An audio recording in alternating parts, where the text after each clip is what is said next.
Kannada beauty Rashmika Mandanna పేరు అందరికీ తెలుసు. ఇటీవల ఆమె నటించిన పుష్ప 2తో ఇండస్ట్రీ హిట్ గా నిలిచింది. తర్వాత చావాతో 800 కోట్లకు పైగా కలెక్షన్ సాధించింది. ఇప్పుడు రష్మిక మందన మళ్లీ తమిళ సినిమాతో మన ముందుకు రాబోతుంది. వారసుడు తర్వాత మళ్లీ కోలీవుడ్ ఆడియన్స్ ను పలకరించబోతోంది. సోషల్ మీడియాలో యాక్టివ్ గా ఉండే రష్మిక తన ఇన్స్టాలో కొన్ని ఫోటోస్ షేర్ చేసింది. ఇందులో ఆమె తమిళ భాష చెన్నై నగరంపై తనకున్న ప్రత్యేక అభిమానాన్ని చాటుకుంది. ఈ ఫోటోస్ ఇప్పుడు వైరల్ అవుతున్నాయి.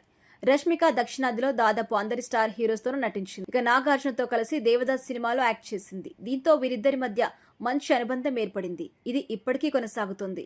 ఇప్పుడు మళ్ళీ కుబేరాలో స్క్రీన్ షేర్ చేసుకుంటున్నారు నాగార్జున, రష్మిక. శేఖర్ కమ్ముల తెరకెక్కిస్తున్న ఈ మూవీలో కోలీవుడ్ స్టార్ ధనుష్ హీరోగా నటిస్తున్నారు. ఇదే క్రమంలోనే కుబేరా ప్రమోషన్స్ కి సంబంధించి కొన్ని ఫోటోస్ షేర్ చేశారు రష్మిక.